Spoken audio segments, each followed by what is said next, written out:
Welcome, everyone, to the dance floor, where life lessons are learned through the art of dance. I'm your host, Diana Harsh, and today I have two special guests with us, also known as my brother and sister, Mr. Stephen Pishner and Diana Walker. Welcome to the dance floor, everyone. Hi. Thank you. Hello. Good morning. Let's take a minute and have you guys introduce yourselves to all the listeners, what you do for a living, because everybody has an art form here they're going to talk about. And so what you do for a living and anything special that you'd like to share. How about Diana go first? How about ladies first? I am now officially an author. However, I worked for the Board of Education for over 20 some years and decided to wear a new hat and start writing books. I have one book that is a memoir dedicated to my parents. And then I have 4 children's books and a new one in the making. Now you're working on another one, right? You're working on your brand new book soon. It'll be out when? I'm hoping for festival time it will be available. Okay, and the other person that we have is my brother with us. Stephen, why don't you give a little introduction of what you do and where you are? I am in Clarksburg, West Virginia. I am a full-time musician. I work for the Roman Catholic Church, formerly in a parish in Bridgeport called All Saints Parish.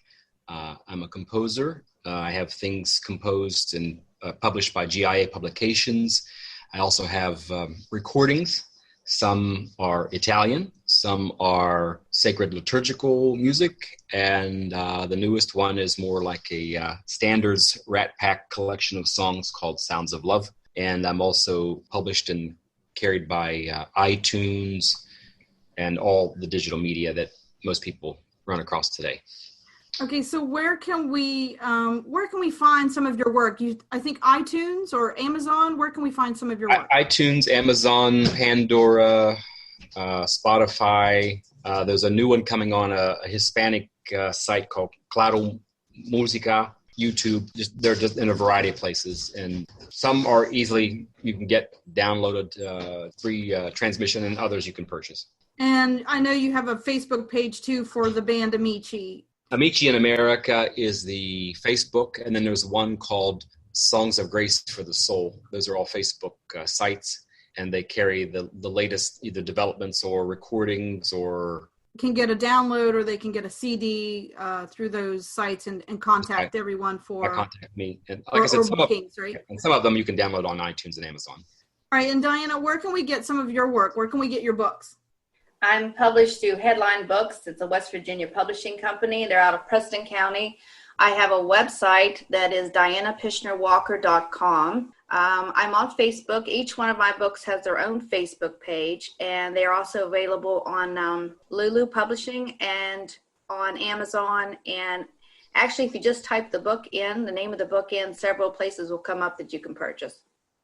Perfect. And I know you're working on a new one, but before we get to you reading a little bit of a sample, how about both of you talk about what inspires you as an artist?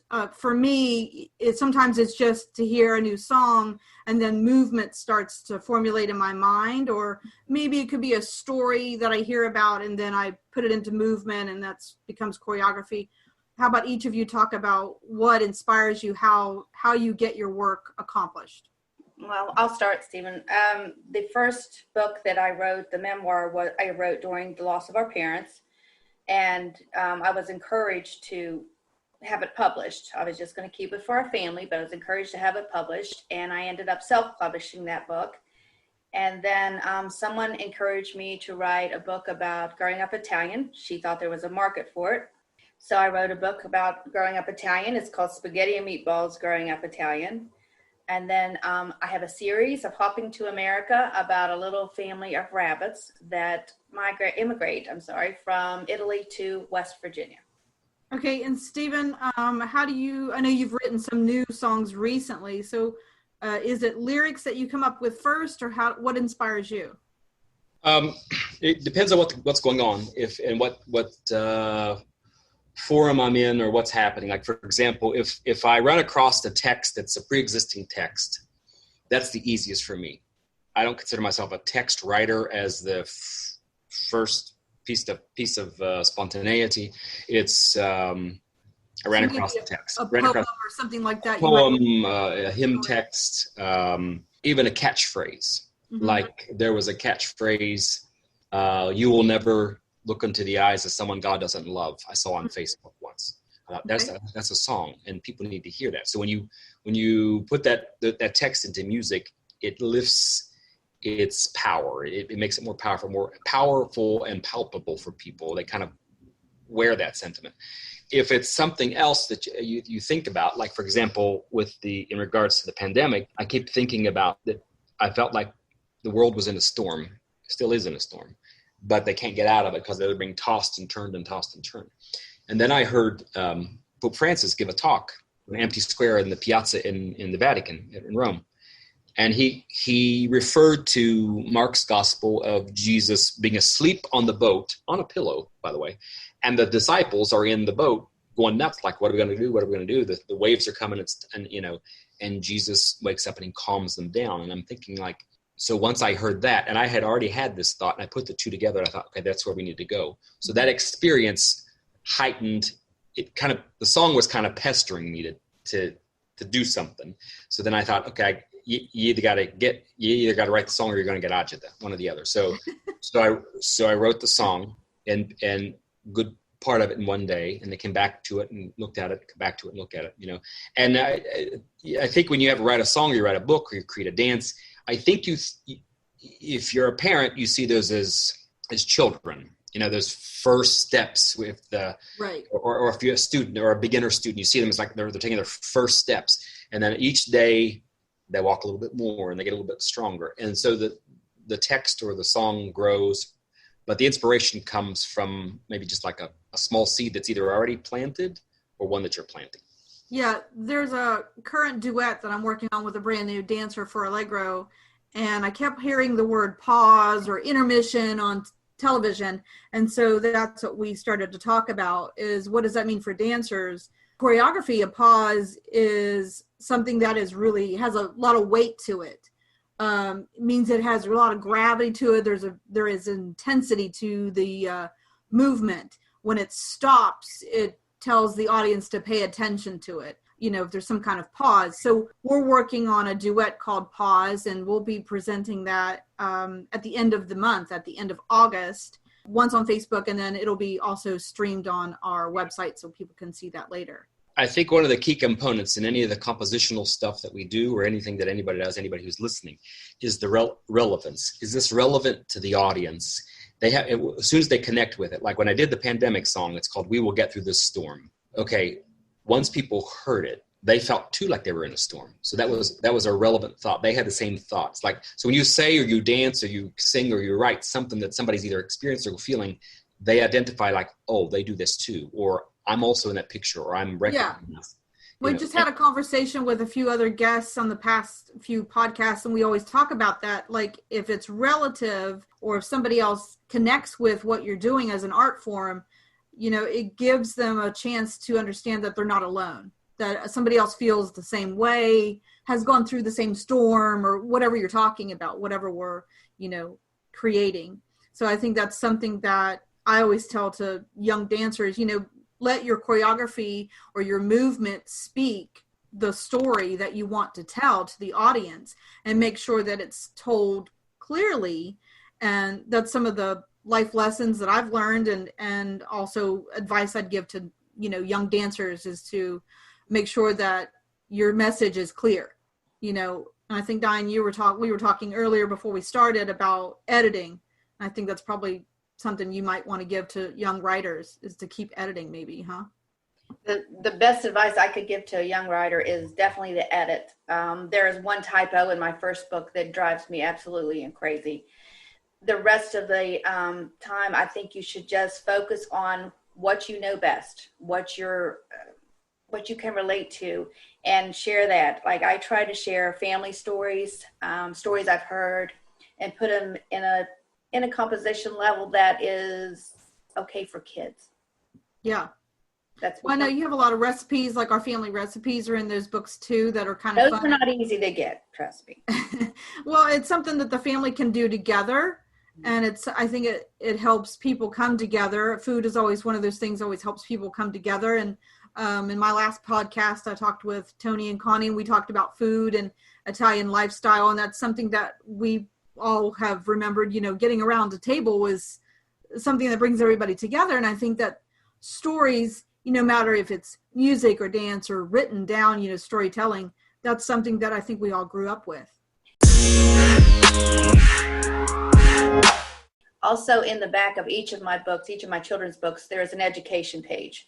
I go to a lot of schools and present to a lot of classes, and we talk about not just the Italian heritage, but their heritage and where they came from. And in the back of each of the books, there's a little education page. Like I said, the first one is a glossary with the Italian words I use. There's one about Christmas ideas, and there's even one about wedding, all the things that go into an Italian wedding. Coming up has some more recipes in it. Perfect. So we can all not only enjoy the story and share it with family, but you can also learn something and go back and remember those things, those vocabulary words or recipes that we can go back and remember and redo over and over. That's something we can keep sharing. Okay. So Stephen, what advice would you give to the next generation, maybe of musicians breaking into the industry or somebody that's new to music? I would say find what it is that you do best and augment that, fan it out to the max. In other words, challenge the potential that you have, take on the challenge, be challenged by others, and maximize the possibilities in creative forms. Think outside the box. Not everybody thinks, listens, and responds the same way. There might be somebody that you think something that you're doing doesn't appeal to them, but it may in some way appeal to them. And listen to what's been done, not just the songs or the melodies or the sounds, but listen to the passion that's already there and take note.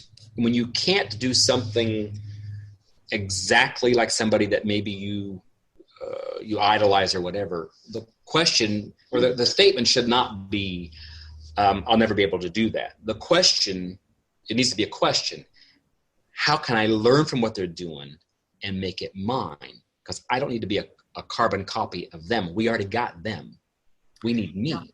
That exists big time in the dance world. A lot of people say, well, I need to have my leg extend just like so-and-so's, or I need to do this pas de deux just like so-and-so in this ballet. What you really should do is just admire them and admire their accomplishment, but also strive to work just as hard as they did. I always tell dancers to try to work with somebody that is a little bit above your level, because it will challenge you, but it'll challenge you in a way that you're working on being better for yourself rather than being just like them. That happens at a college level. You work a little bit beyond what you're ready for, and then when you go into professional dance companies or you're taking classes in a professional setting, you're working above your level. And always keep challenging yourself and surround yourself with those people that keep challenging you so that you're continuously learning rather than moving backwards and being comfortable with where you are with your art form, just to keep challenging, pushing your boundaries and pushing what you can do better. Same with writing. There are several writing groups.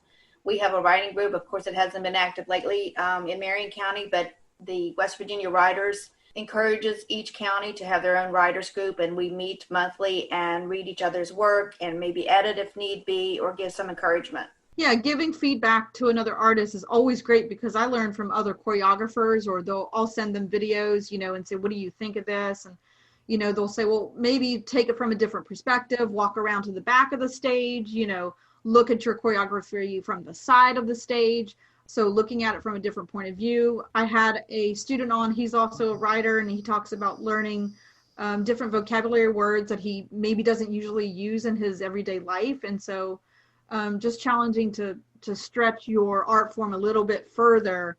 What else can I do with it? How can I make it more creative? What haven't I done yet? And, just challenge yourself each day. Stephen, I know, do you listen to, like for me, if I'm working on something specific, sometimes I like to listen to the opposite music of what I'm working on currently, just to stay fresh and have a fresh pair of ears or eyes on something? Do you like to listen to something different from what you're working on currently to give your ears a break? I wouldn't say purposely. I just say it just kind of happens. Mm-hmm. I tend to gather, collect, whatever you want to call it, a lot of different styles of music, stuff. People ask me, well, what do you listen to? And I say anything from chant to jazz, I guess you could say. Mm-hmm. But then there's a whole realm of music out there that's not popular, like 12-tone music. I mean, people don't sit around, it's like somebody trying to, drop the silverware and grease the screen door at the same time in some of the, okay. So people are like, that's not a whistle that melody you're going to whistle, while, going to wash the car tomorrow.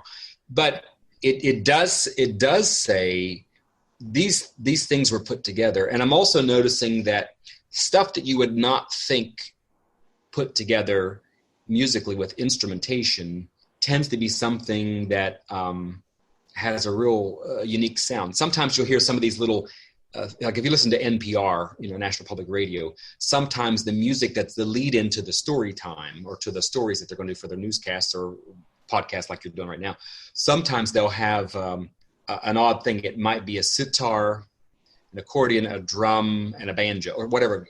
Odd combinations. And you think, oh, there it is. And then they just leave you and it's like, what was that? Yeah. And then you want more of it. That's what's happening with dance. I've been doing that for the past couple of decades of combining folk dance with something contemporary, a new twist on traditional dances, and how can we look at it differently, and what's the next generation's spin on that same thought. And then it all of a sudden becomes fresh, a fresh take on it or a new look. It just becomes different and interesting to watch or to listen to again. And I notice a lot of bands in Italy are doing the same thing, like folk dance music or traditional music, combining with contemporary, like hip hop or rap even.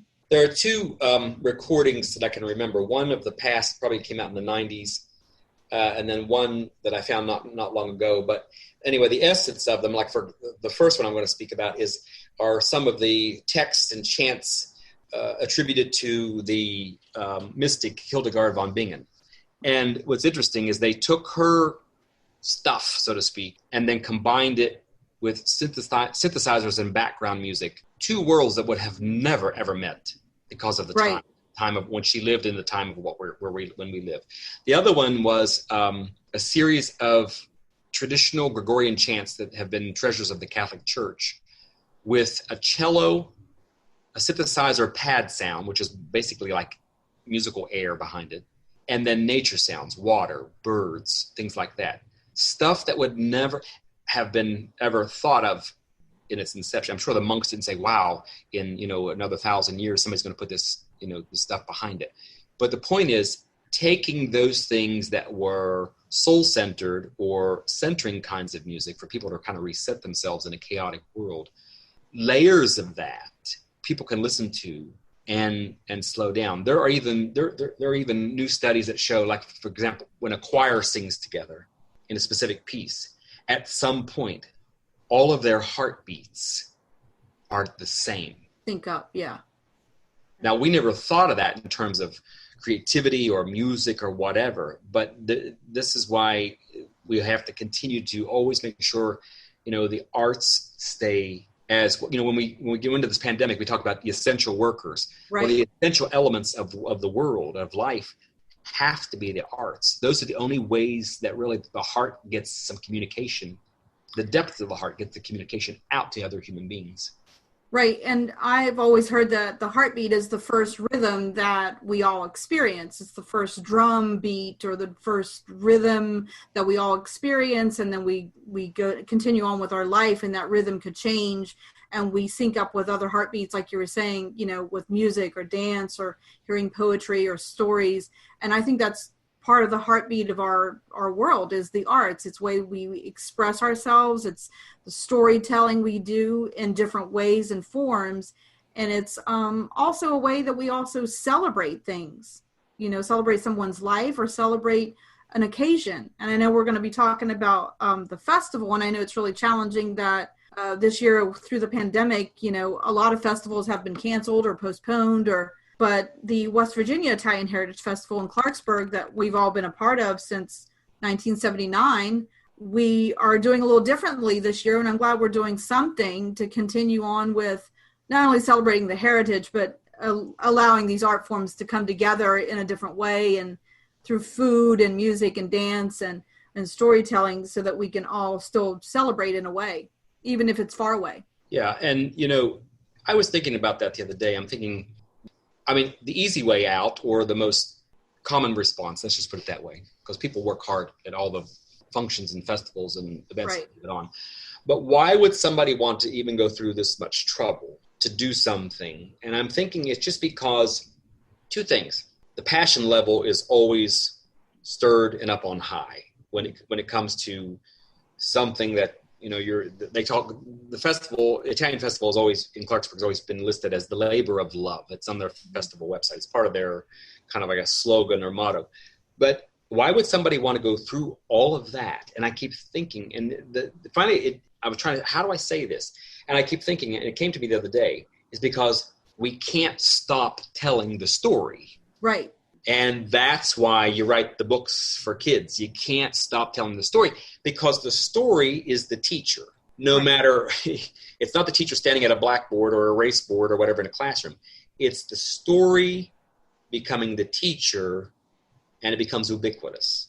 Well, and it's a way for community to stay together and stay in touch with one another. I mean, the whole point is to know that you're part of a community and to be a part of something bigger than yourself. That, a community is, in general, it has the word unity in it.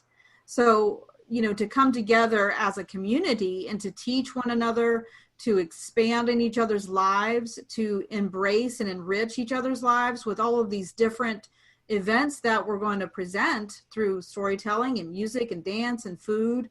Those are the ways that we connect with our community and help each other out, especially times like this. I think as far as the festival is concerned this year, there are so many people, board members and dedicated people who are dedicated to their heritage and dedicated to this festival, that in their hearts, they just could not let it go and do nothing. They've done it for so many years. It just would feel like it was wrong to do nothing. Well, and I think we're creative enough to come up with something, a way to celebrate and be together, even if it's through Zoom or through, a television show or whatever different events that we're going to talk about here. I think it was important to still celebrate. It'd be like not having Christmas. Period. Yeah. We would just say, well, listen, no Christmas. Don't put the tree up. Don't sing any carols. Don't buy any gifts. Keep on, work through the time. Don't gather. It'd be horrendous. I mean, I just read something from a couple of choreographers and said, we didn't stop living. We're still living. So we got to keep continuing to celebrate, continue on with our activities.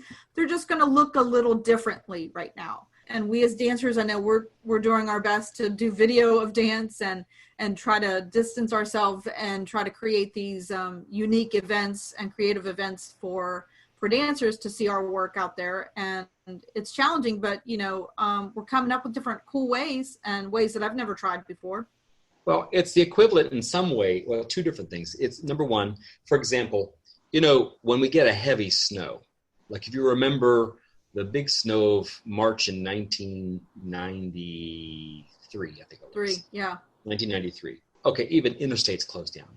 Everything had to stop, but people didn't stop eating at their tables. They didn't stop calling one another. They didn't stop watching television. They didn't stop shoveling snow, whatever it was. That's the first thing. The second thing is much of the country is in a different mode maybe than we are in West Virginia, because we don't have a huge population, but we are affected by the pandemic in various ways. And there are hot spots that we're still dealing with, with some fear and question about safety and things like that with the coronavirus. However, there are parts of the country where it's still intense. And I always see these kinds of things like this podcast, the books and things that Diana's putting out, and things like the dance things that you're putting on, the podcasts that you're doing, the online concerts that I've done, and the other things that other people have done. You've seen all kinds of celebrities and people. It kind of reminds me of a couple things, like someone either in jail, and this is a visit or a card or a letter, Or like the old days of Bob Hope in the USO, all the troops are out there. They can't be living their regular lives back at home because they're deployed. And here comes somebody, boom, bringing the arts. Right, bringing some joy. To make the thing solidified, or whatever the situation is, to make it much more, cohesive. But it's also... to feel a little bit normal, just even for a little moment, to bring that a little bit of like regular day, or, to bring a little schedule to your day, because nobody has a schedule right now. We're coming up with these weird creative schedules that, I'm teaching online just about 24 hours now, and coming up with things like this, like podcasts, and trying to, connect with other artists and things like that. A lot of friends are connecting with me saying, hey, if I send you the song, will you videotape yourself dancing to it? Well, sure, Headline Books has a program called Zoom into Books, and daily the authors are stepping up and taking their turns to talk to the public, to Zoom and present their books. I've had 2 presentations so far, working on a 3rd one, and hopefully a 4th one, like one a month, just to make people know that we're still out there, we're still writing, we still have books, and can't do book signings, we can't be in public, to be with our readers, and it's a good way to still get it out there. And a lot of kids I know are making little libraries in their own home now. So they are looking for those books. They're looking for those children's books something different and cultural. And especially since your books have, like I said, recipes and things, activities that families can do together, because they're going to be together a long time now, 24 hours, you've got to figure out your day. They've got to be, teaching their children from home now. I know a lot of parents are calling me about, some kind of physical activity. So we're doing yoga and dance, and universities are now calling about doing a world dance class, doing cultural dance for the universities. So we're setting up programs like that. So yeah, I think creating these little vignettes at home are going to be necessary. And, us growing up, we kind of had that at home anyway. We had a little library and a music stage, and that kind of grew up that way. It was already a homeschool kind of atmosphere. So this isn't new to us in a sense. Since we've moved into this new neighborhood, the word is out that there's a children's book author in that house. So I've had several knocks at the door, or people bringing their children by. Can we see your books? Some have taken them home and read them, come back and say, I signed this one for me. So we've kind of got a little library going on here on Diana Drive since we've moved here. Yeah, so you can make your own little children's network right in your community, your own little neighborhood of, what can we do? Maybe even storytelling on your porch, and so the kids could sit at a far distance and listen to the story every night. That would be something that everybody could do in their own little community. We've started a little garden here, and it affected our new neighbor, and they started a garden. So they got a garden now, and it's kind of trickling down the street. We're starting to see more gardens pop up, like, yeah, I should just grow my own food. That would just save us a trip at the grocery store. And how can we cook at home? What other recipes can we do together? So you're finding creative ways to make that connection with your communities too, which is great. Some of the things we're doing now are a repeat of our ancestors. Right. That's what I mean. This isn't new to our family. This is something we sort of grew up with. But I mean, people have never, a lot of times people discounted their work or their thriftiness, or hide these 17 jars of peppers in the basement. Hey, they're coming in handy now. You don't know when you're going to need them. It's like, what do you mean? We got a store, or we always have this. What do you mean? But see, when all that got canceled, now people are living like the pandemic of 18? 18, right? Or even like the time of the Depression. Right, right at the time our grandparents came into this country. So I guess we're getting a little taste of what they experienced in a small way. We're canning next month, by the way.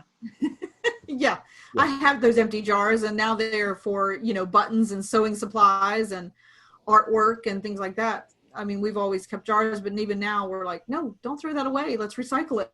Let's upcycle that somehow. But we've always done that, just being thrifty and being creative. What can I do with this cereal box, right? I mean, we've all painted those cereal boxes and carved out of it and made a whole village for Christmas and painted them, and always, looked at things differently, like what else can I do with this box, or what else can I do with these things that are at home. And I think the listeners are looking for those things now because they do have kids at home, or maybe they are a teacher and they're struggling for something creative that they can give as a homework assignment for people to do at home.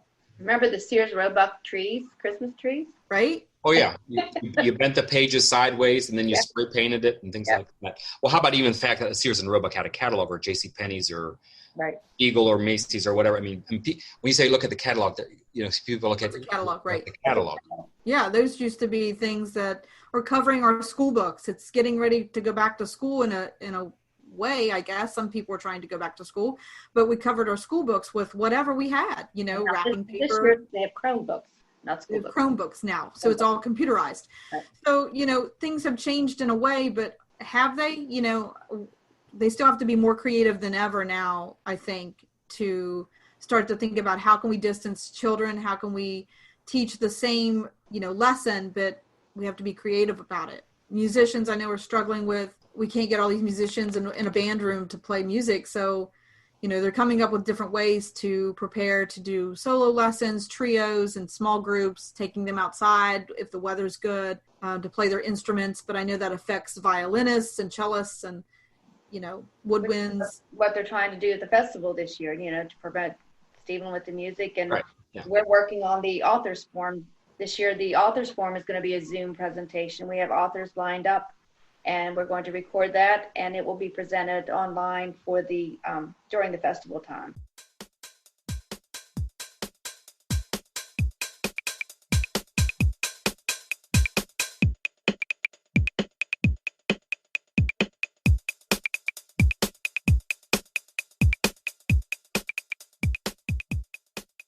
Okay, so let's talk about the festival. We're all bringing something different in a different way this year because we can't be together at the festival and be in the streets and perform and do what we usually do forever. So Diane, why don't you talk about a little bit more about the authors forum? When will it be? We're going to do a Zoom, you said? Stephen and I have been working on this. Well, he started way before I did, but I've been working on this forum since 2014, I believe. I presented my first book, and then the next year, magically, I became a co-chairperson of it. We've been working on that each year, and this year we were trying to come up with ideas of how to still keep that alive. So what we're doing is a Zoom presentation. We're going to record it a few days beforehand, and then it will be available to listen to during the festival time. It'll be on their website in several different places. Authors are coming from a few different places this year. I believe we're up to 4 or 5 different authors that are going to present. And we're going to put it out there, the login information out there, and do some advertising with it. And then you can log on. You can listen to these authors. There'll be websites and other sites that you can purchase their books, the authors that are speaking, and there will be a question and answer at the end. There won't be any refreshments this year, like we've always had that huge spread in the library, but we have to do our own. You can have your own at home and listen to the authors and support them. They're all Italian-American authors. They're either of Italian-American descent or their subject matter is about Italy. Yeah, I was going to say, are they all different backgrounds? They're talking about different subjects, about Italian lifestyle, but they're all different. They're all different. We have a gentleman that will be speaking from North Carolina that has been with us before, Joel Strangus. A lady that writes about Italian subject matter, Donna Meredith. I'll be presenting my new book, and our other author is Nancy Caronia. She's from Morgantown. Okay. And we have 2 kind of on standby. They may be available, so that might be a little added surprise. And that'll be nice that you can share the links where they can, if they like that author, maybe they want more information about that book, then they can go ahead and purchase it online. The purchase is online, and those authors are also willing to sign books and put them in the mail to these people if they want an autographed copy. That's even better. I mean, you can have it delivered right to your door. It's like a little festival delivered to your door. Right. Stephen, why don't you talk about Amici? What is your band doing, or what are you doing specifically? And maybe, is there going to be a mass still shared or no? Well, let's see. So in terms of entertainment, everything will be broadcast from the Robinson Grand Theater. If you're listening to this and you don't know about the Robinson Grand, do a little Google search about the Robinson Grand. That's in downtown Clarksburg. It's a theater that's been there for years. Gosh, I've danced in that theater since the 70s. I danced in that theater. Yeah, yeah, you've danced in that theater too. I think it's been revamped now. It's gorgeous inside, but I think it's probably now at the top of the list of theaters from the early 1900s that have been restored. Yeah. And it seats about 1,000 people.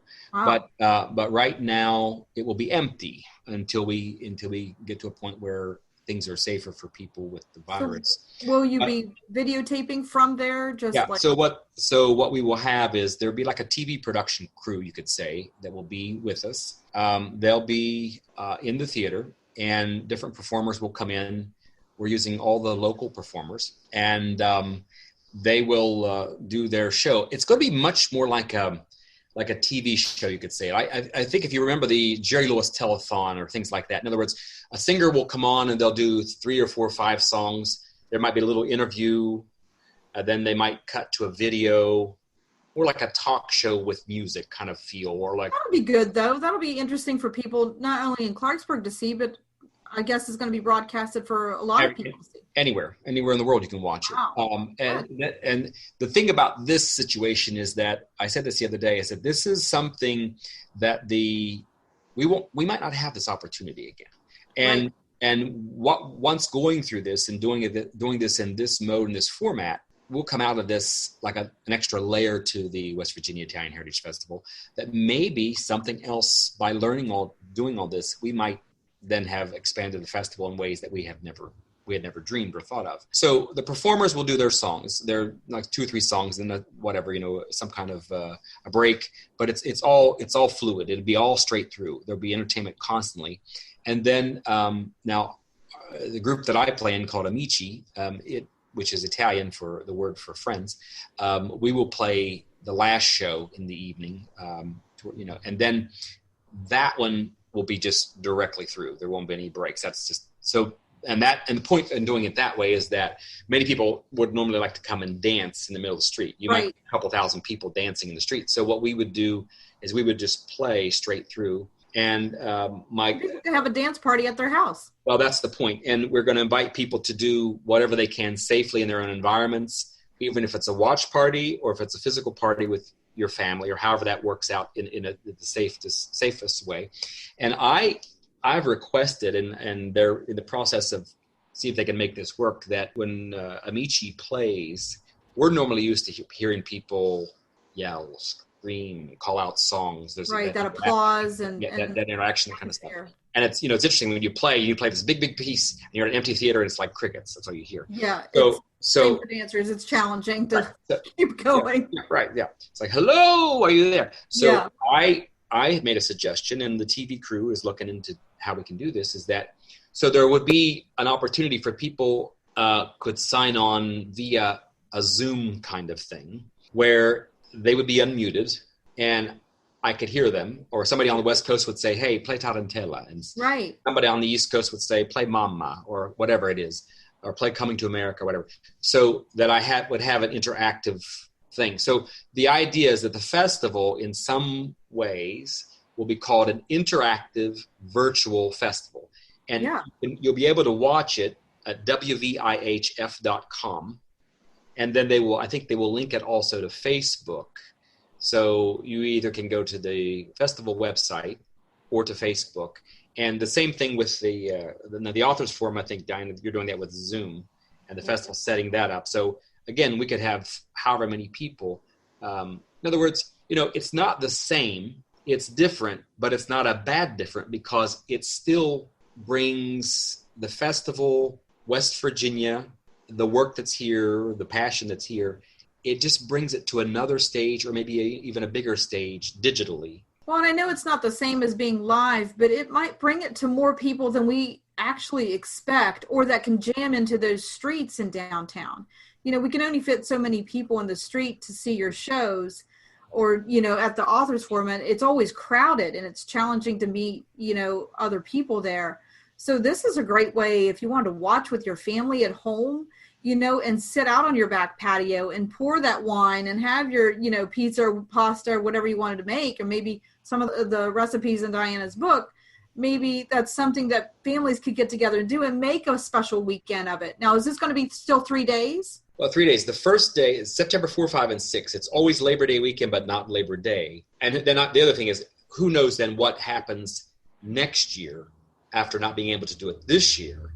And who knows, some of the people who never knew about the festival, perhaps next year. So I'm thinking we better do this well, which we are, because next year I think we are going to be jammed. I think everything, and I think that's probably for everything else. I think economy, everything that we normally do now that we're kind of halted or abbreviated from doing, I think once there's a vaccine or once there's a safety feel and people, come back out of their caves and all that kind of stuff, so to speak, I think we are going to reap the benefits of this because we did things well. But I will tell you this, Friday, September 4th, they'll do some interviews, some kickoffs. It'll be a little bit of home movie night, so to speak, or home movie day, because some of the things that we'll show will be some videos of the past.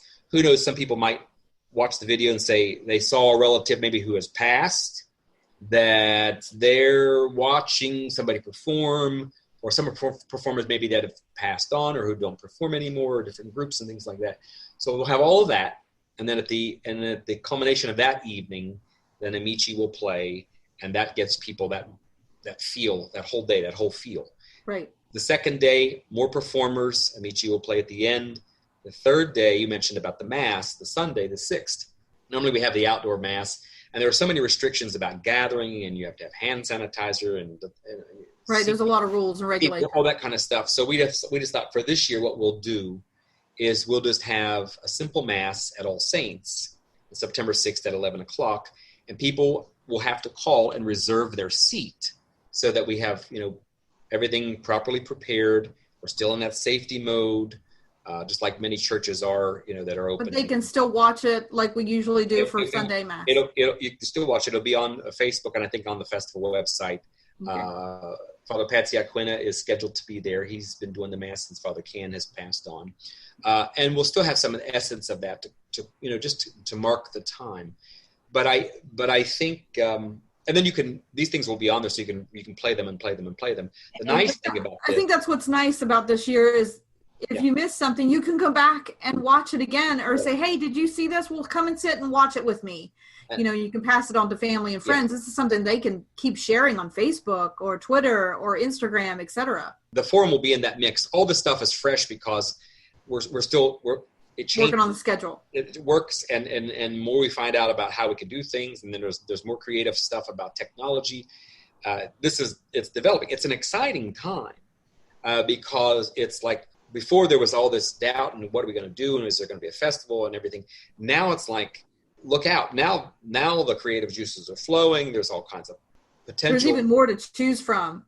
Yeah. What we sent to the festival for Allegro was we kind of took them down a trip of memory lane and we dug through 27 years worth of video footage, which was a little daunting to go through, but we did it. And Greg, my husband, and I watched a lot of video footage. Some things we had put together, thankfully, already, like little snippets that we really liked. There's even a piece that the dancers performed in the pouring rain. We performed in Wheeling, West Virginia at their Italian festival.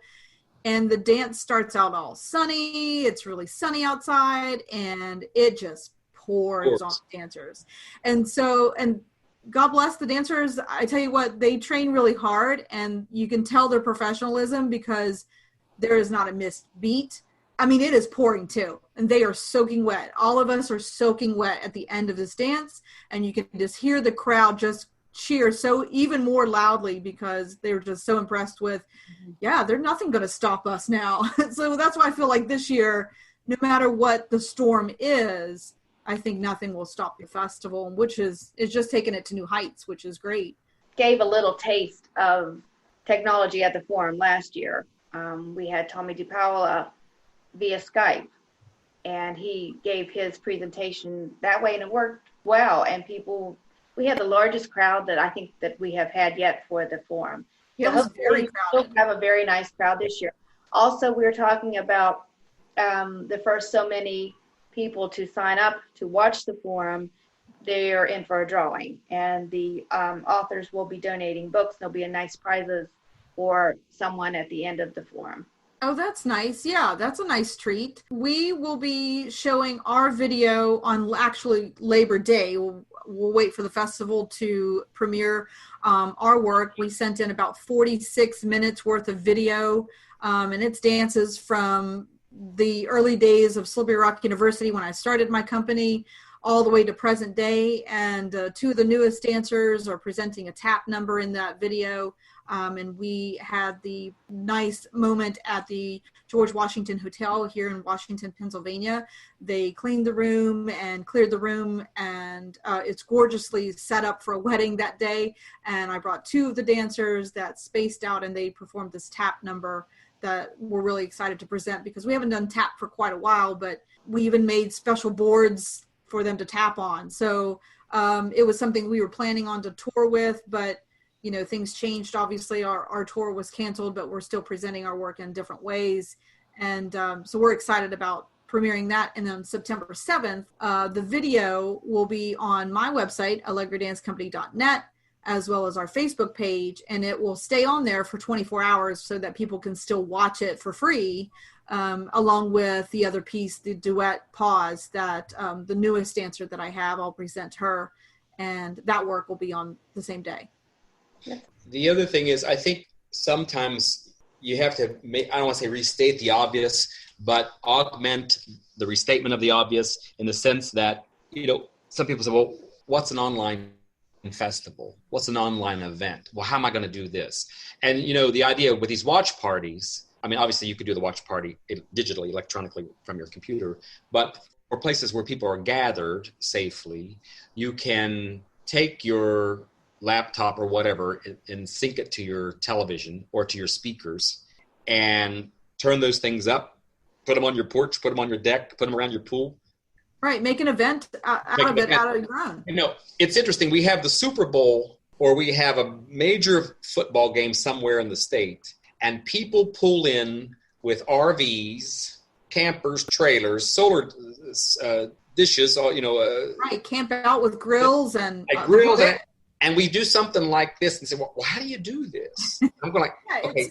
You're right. It's like a tailgate party, and you're watching at home. You're watching it on television or computer or your laptop, phone. You can be anywhere. And you do that. It was interesting. I did an evening of music with Amici in June at the Robinson Grand. And at first I looked on and it was like there were like 22 people who had signed on to watch. And people were putting little comments here and there. When I got off, it was like 3,500 people. The next day I looked on, it was like 7,500 people. Right, so people can continuously watching this. That's the beauty of it. And you can replay it. It can be the background music. It can be your whatever it is. But, you know, we have this opportunity to do this. And I think the idea is that, you know, like you talked about the dancers dancing in the rain, they didn't stop doing it just because it rained.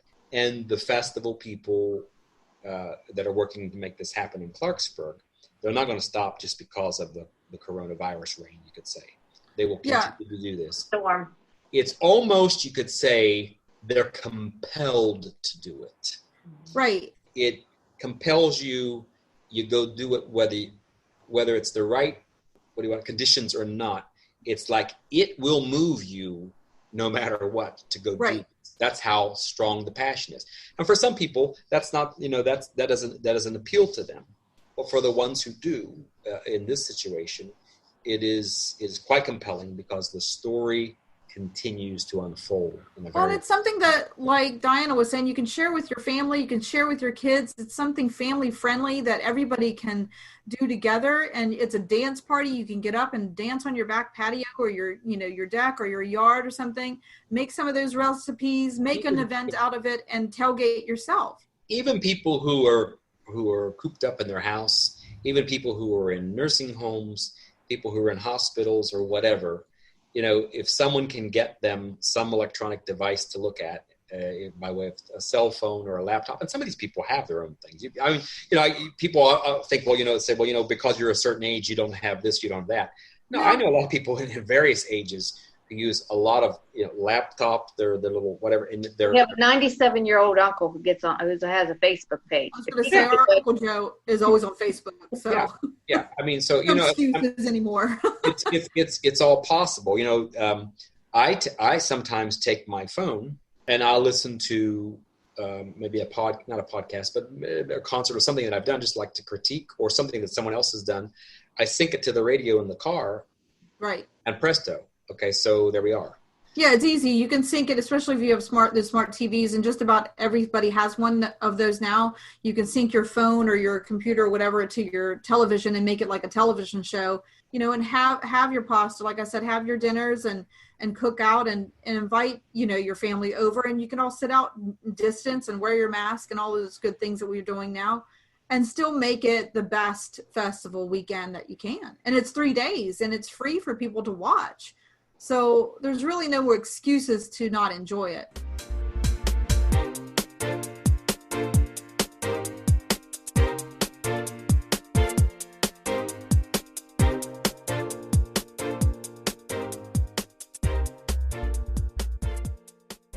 How about we take a minute now and share a little bit of these art forms? Diane, I know you want to read something from one of your books. Okay. Since this is the Pishner Family podcast, I had decided to take a page out of the Spaghetti and Meatballs Growing Up Italian book. Perfect. This book, I took family pictures to my illustrator, and she drew from those to make the characters in the book. And some of them are very, very realistic. And my illustrator is Ashley below. She's recently married. It was Ashley Teets. And this one is also published with Headline Books. And this is Spaghetti and Meatballs Growing Up Italian. And there's actually a picture of me about 5 or 6 years old on the front of this book. And I don't share this with too many people, but I'm going to go ahead and tell your listeners, Anna, that in the eyes of the picture on the front cover, a lot of people have seen little angels that are drawn. Those little angels were not intentionally drawn. I didn't know they were there. My publisher nor illustrator knew they were there. Someone else pointed it out to us. So if you happen to choose this book, to get this book, make sure you look into the eyes of the cover. That's called an Easter egg. Like when somebody drops like a little, secret kind of thing. That's called an Easter egg. Well, yeah, that's perfect. Yeah, so right. If you want to buy that book, look for that. The page that I want to share with you is the page that when I go to schools, we're on this page for a very long time. And this page that I'm going to read to you is not just about being Italian. It's just about the era that I grew up in. In the summer, more cousins and aunts and uncles came to visit. They would stay at my grandparents' house and with us. We played outdoors until evening and then caught lightning bugs. There were no electronic games to play, and the television, we only had a few black and white TV shows to watch. Sometimes the TV reception was bad and someone had to go outside to adjust the antenna to get a better picture on the screen.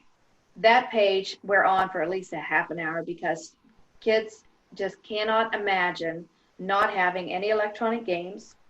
They can't imagine a black and white TV channel. I told them that I was the remote. I was the person that got up and went and changed the channels. And when I explained to them how our dad had kept a ladder on the side of the house, in case that picture, those two channels went bad, he would climb up the side of the house and adjust that antenna for us to watch those two black and white channels. So I think that's my favorite page in this book, and it's the one that we talk about, like I said, for a good while. We talk about the telephone. And I told him about the year that, I don't know, Stephen, if you remember this, we got an extended cord so that we could talk from the kitchen all the way into the living room with this extended telephone cord. And I told him about the rotary dial. I also explained to them about the party line and how our grandmother and another neighbor were constantly on that line, and we had to wait till they stopped their conversations in order to use the phone. And they just cannot imagine life as we know it like that. It was like yesteryear's podcast. They would talk about the events. And like you said, if you go to Nani's house, you had to wait to use the phone and see if she was off with her neighbor, because that's just how it worked then. The recipes that are included in this book are our Aunt Sarah's galette. Explain what a galette is for our listeners. It's an Italian cookie. It looks like a little mini waffle. Yeah, they're soft. The stuffed shells that my mom taught me how to make I have my Aunt Mary and Uncle John Pinion's meatballs. There's Easter bread that we all use, the same recipe we all use. And then in the front of the book, there's my Aunt Mary Isabel Cucoglianiti, was her maiden name, Pishner spaghetti sauce. And if you happen to get this book and make this spaghetti sauce, I would half it up because it's for a very, very large family. Yeah, it's for like 4,000 people practically. And I would like to read to you the last page in this book, a little spoiler alert, but it says, anytime my relatives came to my house or they left, they got a hug and a kiss. The same thing happened when we left their house. Sometimes telling everyone goodbye took longer than the visit. What wonderful memories I have of growing up in my very special Italian family. So both of you can remember, it's still to this day, every time you're ready to leave somewhere, how long it takes to get out of that house. Right, it's another half an hour. Because all the hugs and kisses and goodbye.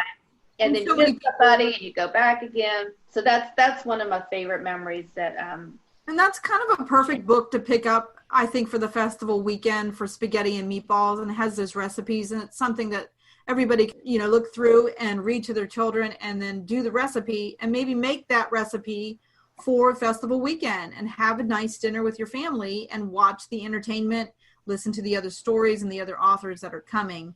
I just think that's a perfect weekend to enjoy, whether or not you're Italian or not. It's fun to just try new recipes and new foods and new things. I do want to mention the Hopping to America series has 3 books in it. The Hopping to America series, the one that I talked about with the bunnies that are little Italian bunnies from Italy that come to West Virginia, that series began because I found a little blurb that our mom had written at the bottom of a Christmas card list about a little rabbit named Joby. Where she got the name Joby, none of us know. But I took that and went with it. And the first in that series is Hopping to America, A Rabbit's Tale of Immigration, which I think is also perfect for festival time because of the story that it holds. Right, and it talks about family traditions and weddings, and that's coming to America. Yeah, and coming to America. That's definitely all those things that we want to trip down memory lane, especially, I talked about this maybe in another podcast ago, but 100 years ago marks our grandparents getting married in this country this year, and to think about their journey and their wedding, wonder what that was like. Well, the second book is Hopping to America, Rabbit's Tale of La Befana. So we talk about Christmas. And the third one, as you mentioned, is about a wedding. It's Hopping to America, Rabbit's Tale of a Wedding, where the little bunnies get married and in some form multiply. And there are bunnies everywhere. It's a good story. And the second one, the La Befana, touches a little bit on bullying. So we talk about bullying in the schools. And the third one touches a little bit on adoption. Perfect. And maybe later, Diana, maybe you want to think about having some kind of like stuffed animal forms to sell to go along with that, like bunny, puppets or something. There's also an activity book that encompasses the 3 Hopping to America books, and that's available as well. Again, good activities to do at home right now, especially festival weekend, pick up those books, and they're sold on Amazon and where else? Headlinebooks.com or my website, DianaPishnerWalker.com. Okay, perfect. So they can pick up a book, an activity book, make some recipes, and do those activities with their families. Festival weekend, besides the entertainment, we're really keeping people busy for 3 days in a row, if not more. Right. Especially the little ones. Yeah, especially little ones. All right, Stephen, did you want to tell us a little bit about what you're going to play? Yeah, and also I want to make sure that I tell you also, you're talking about stuff for the Italian Festival.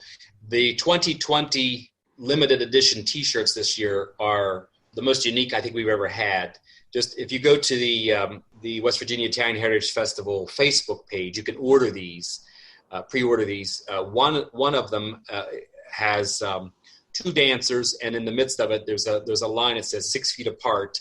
The dancers have protective masks on that match their costumes. Right. And it's and then the second one is I'm eating my pasta at home this year, in reference to the pandemic. And the third one is a blue shirt with green letters that say "I survived this," and the "this" is the wooden spoon going horizontally across the chest of the shirt, and then under it in red it says "and quarantine."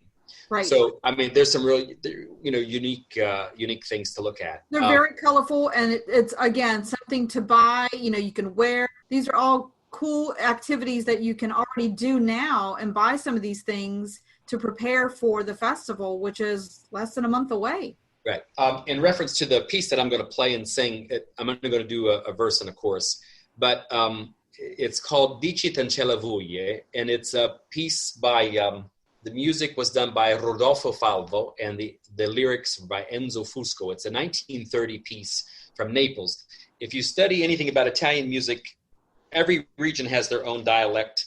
In the old songs, they used their own dialect. It was the common version of their version of Italian. You could say that they spoke or sang within the community where they were. But the most famous Italian music comes out of Naples, Napoli, and it's called Napolitano. So this is a Neapolitan Napolitano song, you could say. And I'll just do a little bit about it. The lyrics translated are, tell your female friend I've lost sleep and peace, that I always think of her, that she's all my life. This guy is really in love with this girl. And then the chorus, he says, I love her, I love her, I love her. Passion and love for this person torments his soul, but it's so strong. It's stronger than a chain. It's stronger than can be expected. So it sounds like a typical ballet or a typical opera. Heavy duty, everything in Italy is an opera. I don't care if it's traffic or cooking pasta. Everything's an opera. Okay. Yeah. Dici d'ancello che sta compagna vostra, c'è perduto che suona fantasia, ca penso sempre che tutta vita mia non ci valesse dicere ma non ci saccio dire. A voglio bene sai, ce la vuoi, che non mi scordo mai, è una passione più forte una catena, che mi tormenta l'anima e non mi fa campare.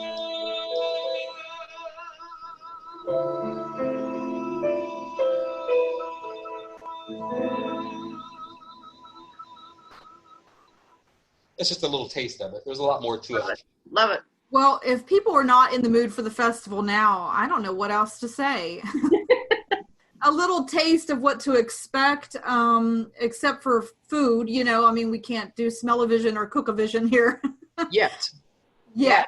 We'll work on that. On the last podcast, my guests, Tony and Connie, talked about several recipes of different salads, fresh salads to make. And I talked about the red, white, and green salad that we used to make at the table, just green peppers, tomatoes, and onions, the little olive oil or Italian dressing and seasoning. So there's lots of things that you can make your weekend amazing. And September 4, 5, and 6, right? Yes, right. And then September 7th will be also an extra little bonus gift that Allegro is doing on our website, allegrodancecompany.net, where you can see our full 46 minutes that we sent to the festival. It's a little trip down memory lane from our beginnings of Allegro, of my time at Slippery Rock University, our first little endeavors and research that I did, all the way up to present day of the current dancers, some special things that we did. And the show will include not only traditional dances from, probably 5 or 6 different regions of Italy, but also some contemporary pieces that will teach you a little bit about the culture, a little bit about the times that we spend in Italy, the information that I've researched from Italy, but also things that I've been inspired by, whether it's traffic or transient, ways to travel in Italy, or just stories that myths and stories and historical events that had happened in Italy.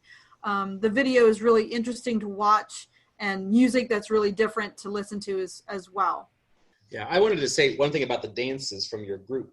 I think a lot of times people will come to a festival and they'll see the work that someone does. And most of the time, obviously, that there's a lot of time and there's effort and money and education put into all of that. But when you bring your group on, like Allegro, there's an added layer that I think people probably don't maybe they're not privy to an information. For example, you just don't go to a book and say, show me a tarantella, we're going to do it. Or show me some other kind of dance from Italy, we're going to do it. Because the dances that your group does didn't get bought off the shelf, so to speak. Those are works that you brought back after being trained, and you spent the money to get the airfare to get to the country, to get in the underground. I mean, I tell the story about the night that you said, the day that you said, I'm going to take a dance lesson in Italy. And I said, okay, where is this going to be? And you say, it's in such and such part of Italy, in Naples. And we're like, I'm not sure this is the best thing to do. So we went through that whole rigmarole with the relatives. Now she needs to get here and she needs to get there. And then she gets the cab driver and this. And then you get there and it's like you're in the middle of nowhere. Oh, it was in the middle of nowhere? You're in the middle of nowhere, underground. And there's this whole thumping party going on of everybody who is like obsessed with Italian folk dances from hundreds of years ago. And the whole place is just throbbing. And they're all there. And you've caught it on video. And hopefully you can show them that at some point if you haven't done already. But the idea that these dances that your group does are not dances that we pulled off the shelf to say, well, we're going to do this. These dances cost thousands of dollars because you have to go get them out of the Italian dance garden in the motherland. Well, that that's the thing. Every day. They're very protective of their choreography and their traditional dances and how they are taught. They're very specific about who is learning them, how they are taught, and what are you doing with that information after you leave this dance class or whatever session. And I signed up for private lessons. Besides doing the group classes, I signed up for private lessons, and I've made some really great friends from 2 different teachers in Naples, and they're both filled with not only dance information, but also historical information about the region, the dance, who did them, why they did them. There's a whole layer that people don't understand, that there's a whole layer of history that goes under each dance. It'd be like one of Diana's stories. Like, it's all storytelling, and it's storytelling about these people, how did they live, what they believed in, where they went to work, what they wore, what they ate, and it's all in the dances. And it's interesting, again, now even that piece that you just spoke about right there, the listeners went, wow, she got a wealth of information. Okay, let's put this in context. It was not taught in English. No. None of the dance classes are taught in English. And my Italian isn't great yet, but this is day 128 that I'm studying Italian now. Yeah. With my apps and books and stuff. But I'm learning more and more. And the dance steps, I would ask, what are the dance steps called? Well, they don't have specific names because they're too old. These dances are over 2,000 years old, and it was just like mimicking or miming a story, and then you kind of see it in the artwork. It's either carved in a vignette somewhere, or in stones, or in vases, or on the walls, and you can see the story visually from the artwork, but then it's put to life and movement. But they don't have names. So I had to come up with vocabulary names to teach my American students, because in America we have dance terminology or vocabulary like we do in ballet class, which is in French, but there's no vocabulary for these dance steps. And it tends to be like, well, how do you make this if it's a recipe? Well, it's a little of this. Well, how much is a little of this? Or how much? They don't tell you that either. Your pinch of oregano and this person's pinch of oregano, that's just like the measurements are not congruent. No, that's the thing. Like, there's no counts of 8 per se. Because I would ask, well, how many counts of 8 do I do this for? She's like, who knows? My grandmother would say. Like, well, what if I don't feel it? Like, I don't know what that means. Yeah. So, and there's a caller. It's sort of like square dancing. There's a little bit of a calling, like a whistle. I had to learn the whistles. How many whistles do you do? Well, it just depends. It depends on if 2 women are dancing, if a man and woman is dancing. And I noticed in every time that you've come back from doing a performance, and you've used these, what I call multi-$1,000 dances. Yeah. Some of the native Italian people come up and go, where'd you learn this? Who told you this? And to us, we laugh because we think like, okay, this is a big secret. But to them, what they're saying is, It's sacred. how did you get that from there in the motherland and get it here? Yeah, and I tell you what, I just went a couple years ago, and this new teacher that I studied with, and we're Facebook friends, and now she sends me videos to practice, like as homework, which is great. Where this was, I would have never found it if it wasn't for our cousins in Italy, Right, taking us down this new avenue that we haven't been in Naples. And it was underground, but it was an underground opera house. And the woman upstairs was playing piano and singing, and then somewhere else was practicing another art form. And then downstairs, and there was just a man sitting there going, pointing when we asked where the dance class was. He just pointed. yeah. So it was like a secret club, and there was lots of people there at the class. And nobody spoke English, and there was no explanation. I keep telling people, the way you learn these dances, there's no step-by-step. They don't stop and do an exercise and teach you the step. You're just thrown in a circle and andiamo. We just go. And that's it. And that's the beauty. That's the beauty of the tradition, because true tradition is when they say handing it down, it's actually you're putting it physically, touching in the hands of the person that you say, I entrust this gift to you. Right. Now go do something with it. The story has to continue on and on. Yeah, and that's the way it is. Yeah. And it's always the same story every time I take a class with a new teacher. Who are you? Why do you want to know this information? Where will you be taking this information? And how much are you really going to study? Like, how much are you really putting effort into it? Because there's people in this classes that I take that were there for 3 or 4 years, and they're just like, I still don't have the step correct. And I stepped into it, and the teacher in Naples just a couple years ago, she pulled me into the middle, and I thought, oh no, like this could be bad. This could go down bad. But she pulled me into the middle because she wanted to teach me, like you were saying, step by step, exactly how she was doing it. So I had to mimic exactly. Giving you the recipe. Yeah, she was giving me the recipe, and everybody clapped. It's very it's very welcoming, which is great, because I thought, oh no, I don't want to offend anybody here.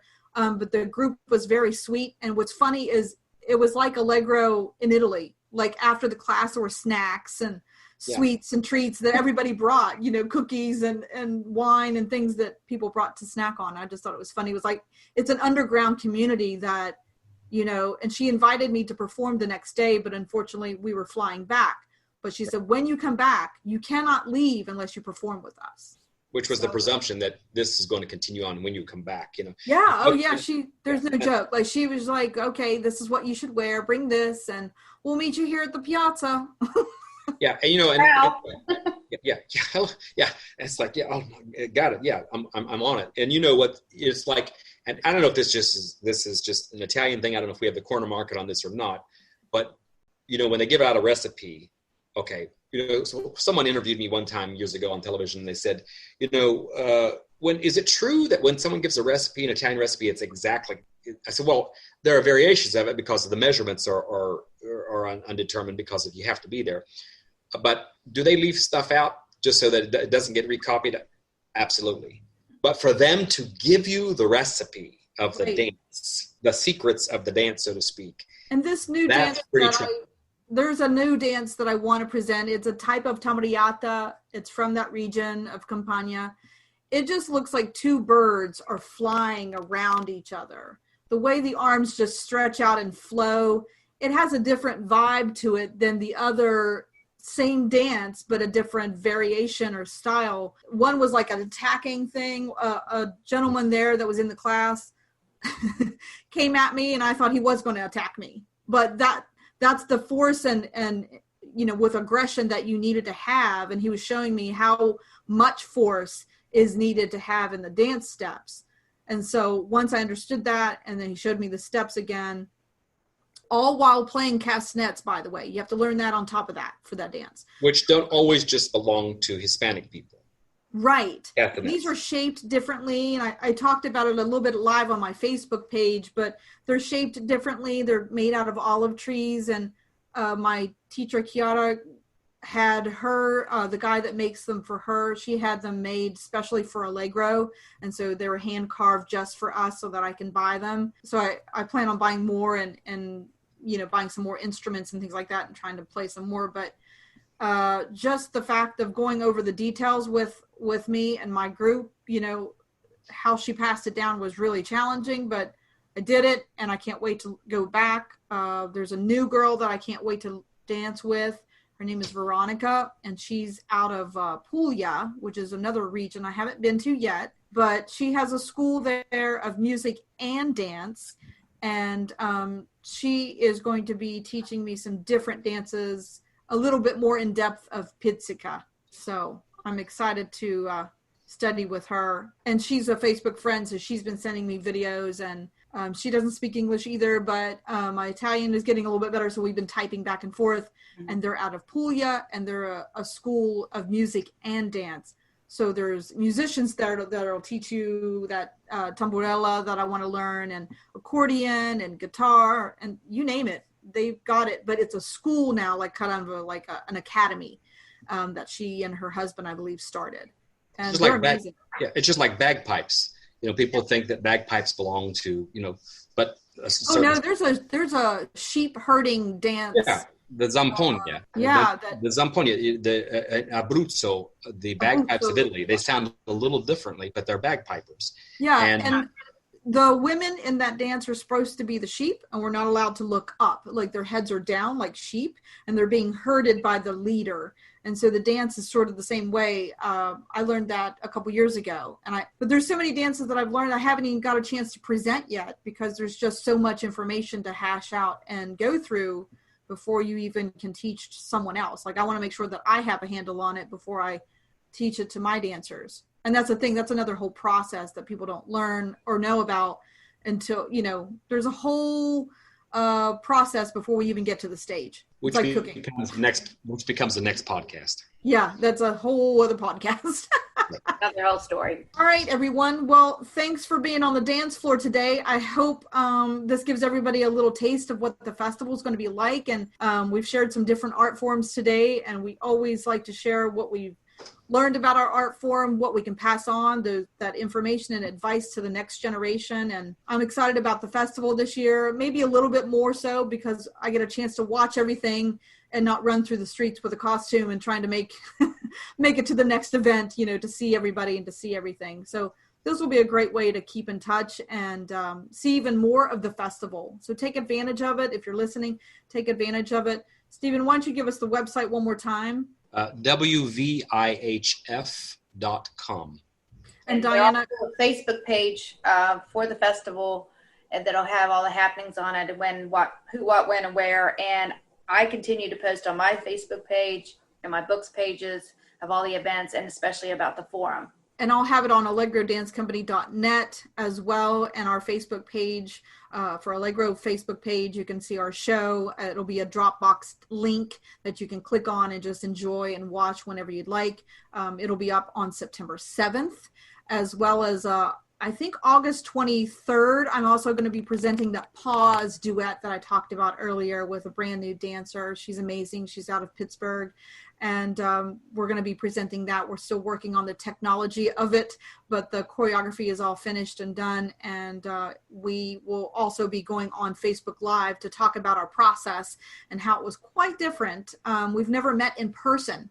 That's another added layer. We've never met in person, and there's some other dancers throughout the Pittsburgh area that I'll be teaming up with to possibly later do a Nutcracker. We're talking about an idea of a Nutcracker, since that won't be existence in the world this year. So we're going to do a little spin on the Nutcracker, maybe a technology version of it, and we'll see what comes about. We're in the talks of it. We'll see. We have a few musicians and some dancers from the Pittsburgh area. So we'll talk about that at a later date. Okay, well, thanks everyone for joining us on the dance floor. Again, I'm your host, Anna Harsh, and until next time, keep moving on the dance floor.